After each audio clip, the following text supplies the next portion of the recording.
Hello everybody, it's Kelly Folsom here, and welcome back to another Vital Art session. Have we got a fun lesson for you today? I'm really excited about this very bright and cheery setup that we have using a really old-fashioned kind of blue-green canning jar.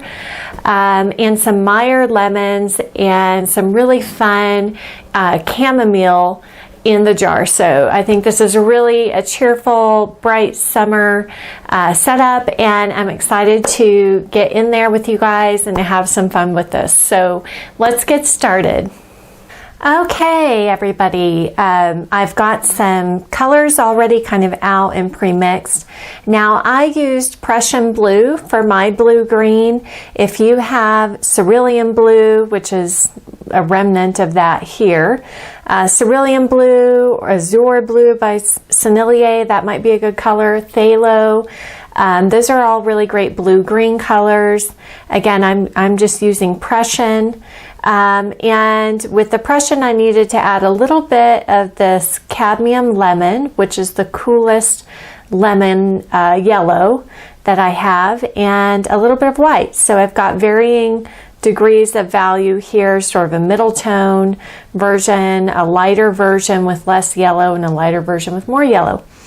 And then the same blue, the Prussian blue, this time with both of the yellows, the cad orange and the cad lemon, to get these varying greens that will be in the chamomile leaves. So, and like this one will be showing up in the dark leaves here. So let's get going. And then this is the Prussian with ivory black for the darkest bit of blue-green that is on the bottom of the jar.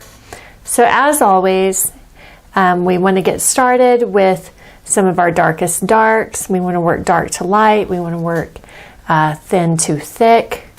And I also thought it might be a fun experiment in this demonstration to work with this synthetic flat this time. So I think it's a good idea to play around and experiment with your tools, your materials, your colors, you know, from time to time, and see what it is that you like. What kind of look do you prefer, or what kind of brush do you prefer? It may be different than what I prefer, and that is totally cool. That's totally okay. But you'll never really find out unless you play around and try. So I'm going to try to get some of this warmer green laid in that's going to be back behind the flowers. When I'm working with flowers, I like to make sure that I get some of the foliage and the background color laid in first, so that then the flowers can go on top. Kind of hard if you start right away putting in, say, one of these white chamomile flowers and then try to go in and paint the foliage around it. And also I would recommend that you don't try to paint every little leaf in detail back there. So kind of squint your eyes, or kind of throw your eyes so that you can better see what the illusion of what's happening, get a suggestion of what's going on. Okay, so now I'm switching to the color of the glass, which isn't that warm green. And I'm going to start with my middle value here in the middle of the glass. So just as a reminder, we've worked on other colors of glass, and as a reminder, it's basically a middle tone, unless you're dealing with a really dark glass, and this one's kind of lighter. So it's kind of a middle tone, and then you'll have some lighter accents, and then you'll have some darker accents. So I'm going to add in some more Prussian, get this a little bit darker for these sides. And usually the darker color shows up on the starting edge, much like painting a grape. Okay. And you want to make sure these sides are very straight. I don't know how many times I've done that where I've got a wibbly wobbly edge going on. So just make sure that those are really, really straight. And I think I'm actually going to go just a pinch darker and bluer, maybe even grab some of this. There's a piece here that is really, really dark against the background, and also up there. It's a good idea to get some of these dark accents in. So as you can see, what a big difference that makes with the value there. It really makes that value look lighter and also more colorful. All right. And a little bit of it over here. Now we're getting a lot of reflected light in from the lemons, but we're not going to do that just yet. I'm actually going to paint the lighter part of the glass. Usually the opposite side of your light source is where some of the light starts to pass through the glass. So it will go a little touch lighter here. And of course we've got stems in there, and that's also part of what will make it look glass-like, is that we're slightly seeing through it. So let me go back in and try to put those back in. Again, those are going to be darker, warmer yellow-green.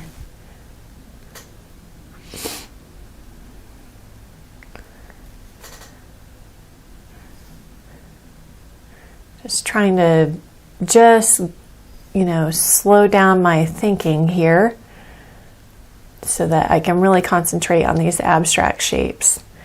I actually really love painting things like this because, grouped items, grouped leaves, because it kind of gets you out of that typical thinking process that we're always in, which is very literal, and gets you into thinking more visually and abstractly. I will probably not have time to do the lettering and all that, but I did position all of that way in case you guys wanted to work a little bit longer on your piece. And I know we all love those old mason jars. They're so neat. So I thought, well, you may want to actually get that into your painting. So you have the lettering available. All right, and then of course, as always, what makes it look just like painting a grape, makes it look very glass-like, is a distinct highlight. So let's get something like that on to begin. And we don't really see any highlights up here because we have flowers overlapping and leaves overlapping the top part of the canister. Okay, and we need to start getting in some, well, actually, let's get this beautiful Meyer lemon color. I'm gonna get the shadow in first, always get some idea of the shadows. So just a nice warm tone with the cad red light, the cad orange, some blue or green to neutralize that. Good, just a simple shape. It's like a backwards L here. And then some cast shadow onto the tabletop plane. This one back behind. We do have a little grape overlapping. I put all kinds of stuff in this one for you guys. This one actually picks up a lot of the greenish tone from the glass. So this one was this Meyer lemon was a little more yellow anyway than the one up in front. but it also starts to take on a little bit of that cooler tone from the glass. All right. So, and this tone I intentionally left kind of light. It was basically the Prussian with a ton of medium, a little bit of raw umber, but I intentionally toned this painting lighter because I do have a little bit lighter cloth this time on the background. And I think it's kind of nice if you're doing a bright, cheery setup to not do a dark, heavy chiaroscuro background. And again, that kind of goes back to what is your visual story you're trying to tell? What's your intention? Is it a bright, happy, cheery painting with these wonderful colors? Is it, or is it dark and dramatic? Is it a classical look that you're going for? You know, so that way you start to think more like a visual storyteller rather than this is how I always paint, or this is the only way I know to do it. Now, obviously, if you prefer one look over anything else, that's, you know, just fine. But knowing what can be done or what you can do is the important part. Okay, so we get a little bit of green there. I'm going to pull from those green leaves and kind of mix it in with this Meyer lemon color. We need a specific shape here. Sometimes the challenge for me with these synthetics is, you know, got to really shovel load that paint on and then perhaps to get some thick paint down, because with the synthetics, they tend to not want to deposit a lot of paint at one time. They're very kind of soft. So you almost have to really fight to get something painterly on, in my opinion. Okay. And then let's do a little bit of highlight there.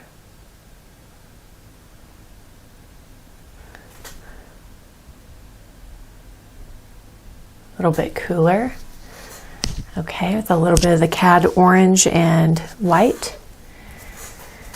And then again, this one back here is pretty green.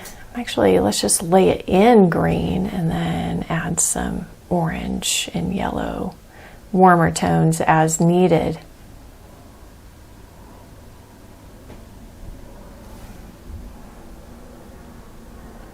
The flats can be really nice for getting really straight edges.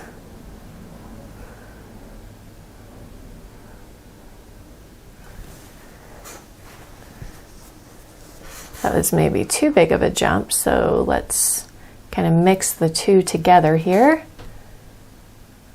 There we go. So if something stands out too much like that, your temperature, it was too big of a jump, too big of a change in temperature perhaps. So kind of bridge that gap a little bit more there for it to make sense. Getting a little bit warmer down here. Moving into shadow. Okay, so now we really need some background color, and this value is actually really nice. I need a little bit of a darker value down by the lemon. So I'm going to try a mix of the Prussian and phthalo with some lead white, flake white.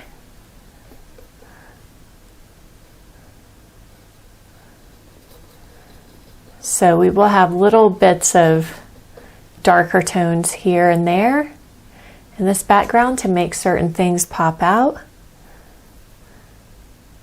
And I really love this background cloth because it's got such a nice variety of colors. So that had a little more ultramarine blue and white. So this background cloth has some really nice peach tones, pinks, purples, you know, so it could be really fun to get into that. It almost looks like a piece of watercolor art itself. So let's add, and I'm using a softer hair brush to add some of that kind of peachier stuff back here.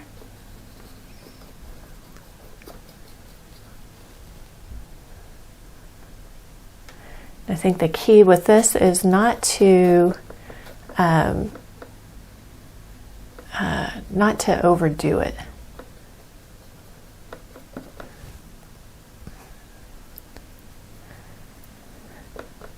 Always keep looking at your star of the show, making sure that whatever you put back here is not going to get so busy that it's going to steal attention. We've got like a little white flower that ends up sticking out up here, so it's going a little bit darker, softening some of those edges.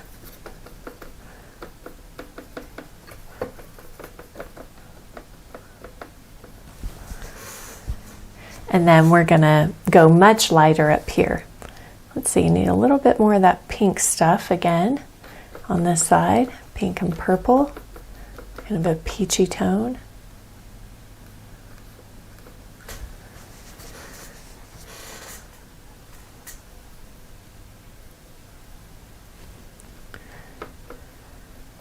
Keeping the values really close, so changing color, getting some broken color back here for that pattern, but keeping the values closer. So the purple down here just kind of blends in, and that's, you know, that's how they make that cloth so appealing, is that these different little patterns of color are changing in color, but they're all similar in value.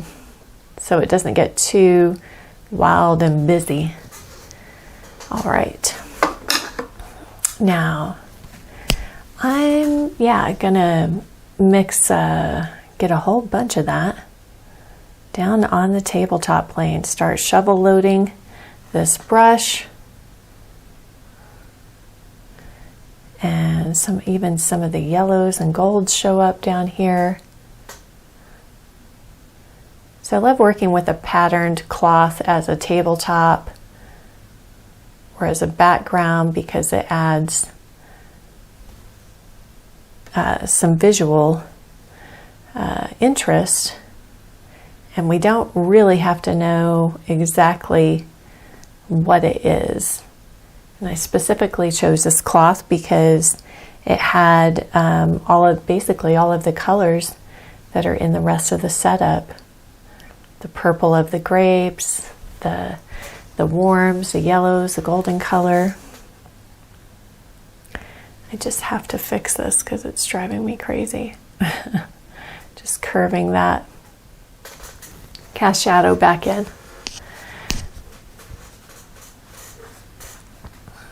So now that I've got some of that laid in, I can pop in some of these grapes. Crimson, I'm using crimson and ultramarine blue.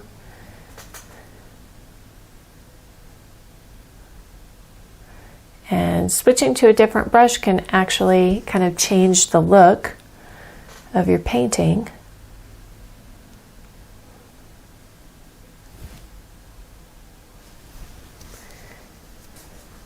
And I think just in general exercises the mind here, because you're having to think a little bit differently than what you normally do. So just popping in some of those grapes.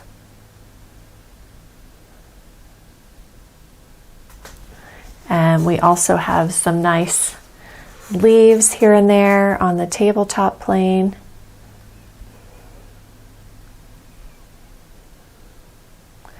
and the yellow green.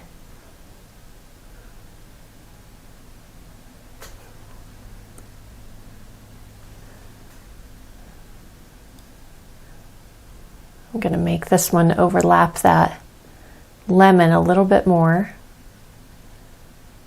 Anytime you have some overlaps, that can be very useful to getting a stronger feeling of depth of space.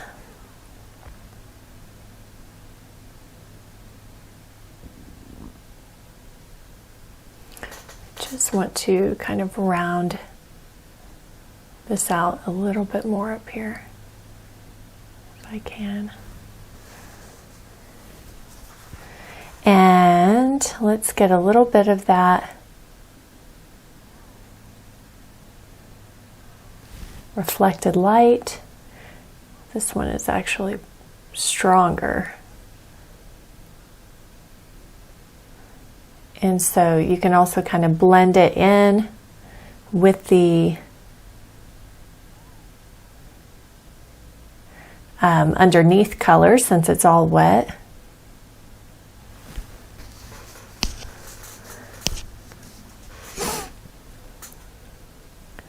Kind of want to get some of that pinkish color on the tabletop plane, and then I really need to clean this palette up. It's getting funky.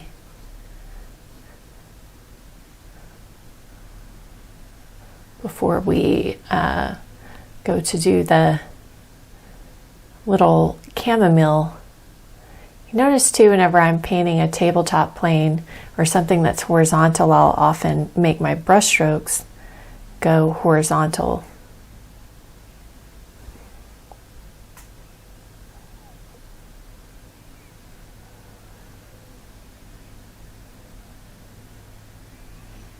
And back here, I'll go, vertical with the plane, kind of up and down.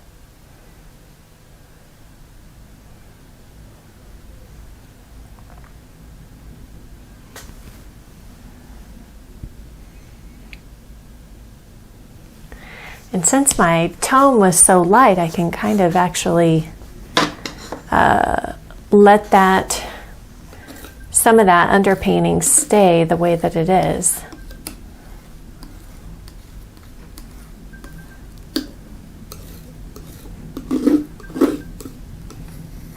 Clean all that up. It's like, where can we use that color? That's nice. You can get some really interesting grays just by scraping up your palette there.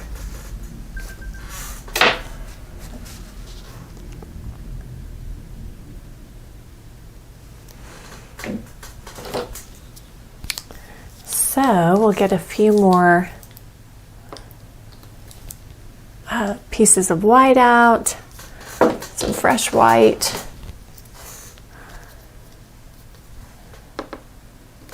I just started to notice that some of my mixtures were really dulling each other out because my palette was getting too messy. So make sure that you're keeping your brushes clean enough throughout the process and your palette clean enough.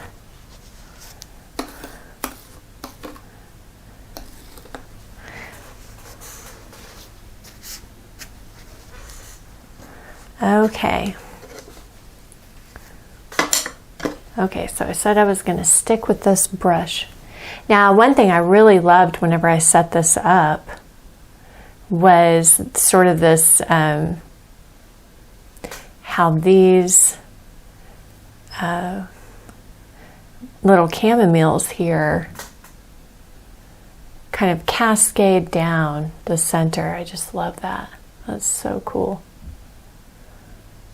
And I like to kind of get in the center of the flower first.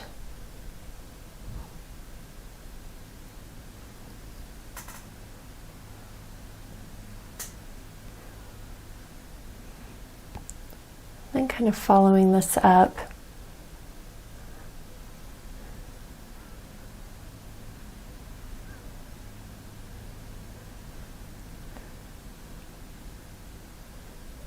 looking for all of the centers that show up, guesstimating their approximate location here. One hanging over the edge. Some of the ones that are more, you're seeing the underside or they're angled under, go a little bit greener. So let's pull in some green.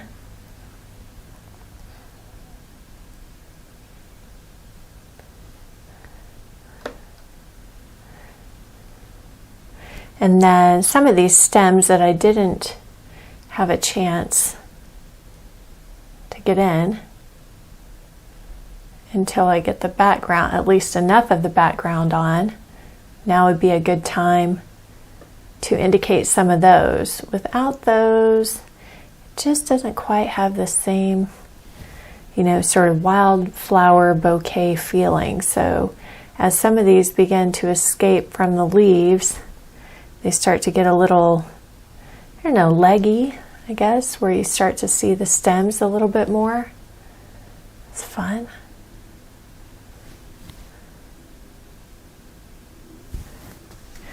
So I think be careful not to do too many. Okay, and then would be the next thing would be to start more in the center. It's wise to really start in the center and pick one or two that you feel like you can really concentrate on and do more detail on. I'm just not going to be able to use that brush for these little petals. The filbert is just the perfect shape. I'm going to put a little touch of yellow in here.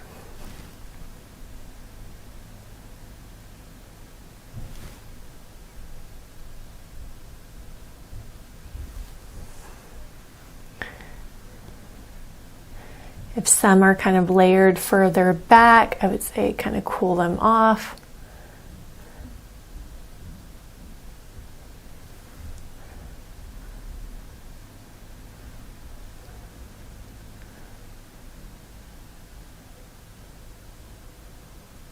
So the ones that are up front, I'm going to do a little bit more. Let's just go ahead and make two different piles. One just pure white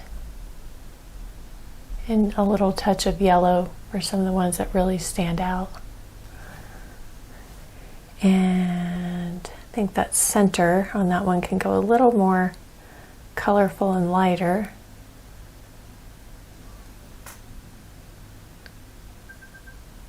Same thing with this one. So again, I usually start dark, a little bit darker than what I think I might need, and then work to the lighter to get more layers.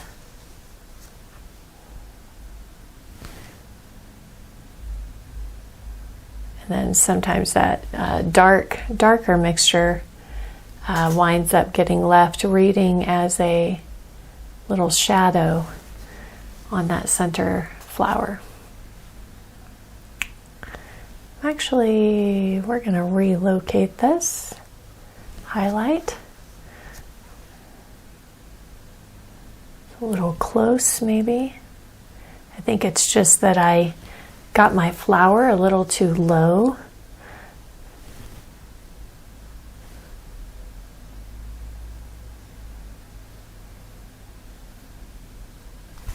There's usually kind of a streak of light that sort of goes down the front part of the glass.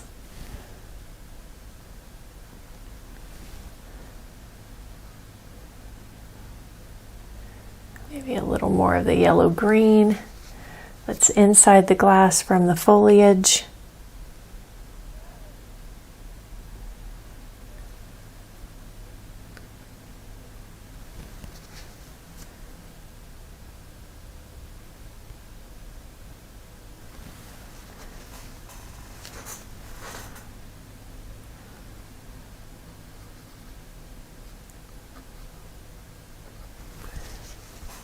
Okay. All right, back to getting a few more of these petals on as best as I can, the time remaining.